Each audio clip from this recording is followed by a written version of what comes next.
اچھا، پھر ایک سوال یہ بھی تھا کہ کتنے ہی ہم مدرسہ اٹینڈ کر رہے ہیں، کتنے عرصے سے نمازوں کے سلسلے میں اس کی فضیلتیں سن رہے ہیں، لیکن ابھی تک نماز میں اس طرح کی ایک سستی آتی ہے کہ جس طریقے سے یعنی کوئی بھی رغبت ایسی نہیں ہوتی کہ جس طرح ایک شوق ایک ہوتا ہے کہ کس طرح ہم نماز پڑھنے جا رہے ہیں، دل کے اندر ایک ولولہ پیدا ہو رہا ہے، دوڑ کے نماز کی طرف جا رہے ہیں، نماز کا انتظار کر رہے ہیں، یہ کیفیت ابھی تک پیدا نہیں ہوئی.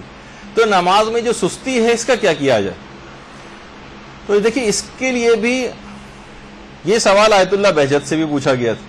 ایک جوان نے کہا تھا کہ نماز پڑھنا میرے لیے بہت ہی مشکل کام ہے، آخری منٹوں میں بھی بہت ہی مشکل سے جاتا ہوں نماز پڑھنے کے لیے، اب میں کیا کروں؟ تو آیت اللہ بہجت نے جو نماز میں سستی کا علاج اس نوجوان کو بتایا.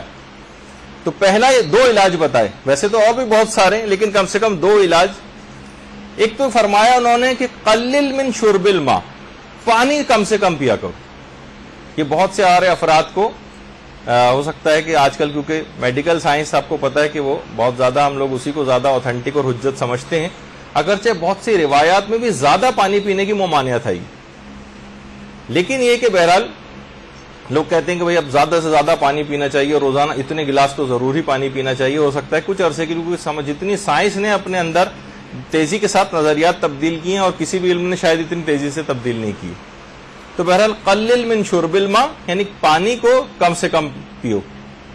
بہت زیادہ پانی پینے سے بھی جو ہے وہ نماز میں سستی پیدا ہوتی ہے، کوئی نہ کوئی کنیکشن ہوگا کہ جس کی وجہ سے انہوں نے اس کو ذکر کیا ہے.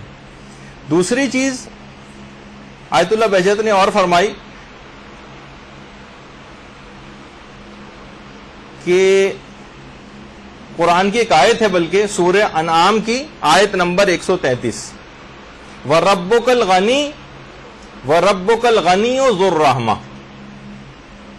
یہ قرآن کی ایک آیت ہے کہ اس آیت کو زیادہ سے زیادہ پڑھا جائے تو نماز میں سستی اور کاہلی اور ایک جو بے اعتنائی سی پیدا ہوتی ہے وہ دور ہو جائے گی. وَرَبُّكَ الْغَنِي ذُو الرَّحْمَةِ، یہ زیادہ سے زیادہ پڑھا جائے. وہ بچے اور نوجوان کے والدین جن کے سلسلے میں پریشان رہتے ہیں کہ ان کو کوشش کر کر کے ہم تھک جاتے ہیں، نماز کے لیے آمادہ نہیں ہوتے، ان کو بھی آپ یہ بتائیں کہ چھوٹی سی ایک آیت ہے، اس کا ایک ٹکڑا وَرَبُّكَ الْغَنِيُّ ذُو الرَّحْمَةِ، یہ سورہ انعام کی آیت نمبر 133. یہ بچے سے کہیں کہ روزانہ زیادہ سے زیادہ پڑھ لے تو آپ کچھ ہی دیکھیں گے، دنوں میں دیکھیں گے کہ یہ تبدیلی اس کے اندر ایک رونما ہونے لگے گی اور نماز کی طرف خود بخود رغبت ہو جائے گی. پھر ایک مسئلہ یہ بھی تھا کہ چلے نماز کی طرف اگر چلے بھی جاتے ہیں تب بھی نمازوں میں خشوع خضوع پیدا نہیں ہوتا. نمازوں میں خشوع خضوع، اس کا جواب بھی ظاہر ہے کہ علماء ہی سب سے زیادہ بہتر دے سکتے ہیں.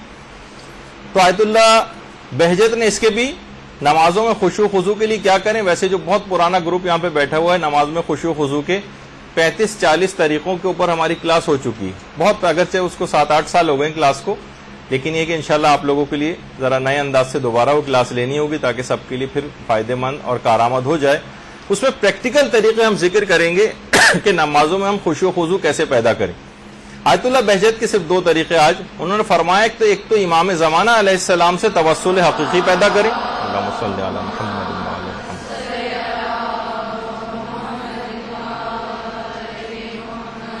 اور دوسرا یہ کہ نمازوں کو ان کے اول اوقات میں ادا کریں. پھر آپ خود دیکھیں گے کہ اگر آپ نے اس بات کا اہتمام کر لیا امام زمانہ سے توسل حقیقی کیسے پیدا کریں، خود ایک ذرا تفصیلی موضوع ہے جو انشاءاللہ 15 شعبان کے سلسلے میں جو امام زمانہ سے متعلق ہماری ایک نشست ہوگی اس میں اس بات کو ذکر کریں گے. اور نمازوں کو ان کے اول اوقات میں ادائیگی خود اس بات کا لازمہ بن جائے گی کہ آپ کا نمازوں میں خشوع خضوع خود بخود پیدا ہو جائے. یہ اس وقت ہوتا ہے کہ جب آپ نمازوں کو بہت زیادہ لیٹ کرتی ہیں، ڈیلے کرتی ہیں، کاموں پہ کام کرتی چلی جا رہی ہیں، اپنے گھریلو اور نماز کو پس پوش ڈال کر آخری اوقات تک پہ کھینچتی ہوئی لے جاتی ہیں، تب یہ ایسا ہوتا ہے. اگر اول وقت میں ادائیگی کا اہتمام ہو تو خود بخود خشوع خضوع پیدا ہو جائے گا. برحمتك يا أرحم الراحمين وصلى الله على محمد وآله الطاهرين.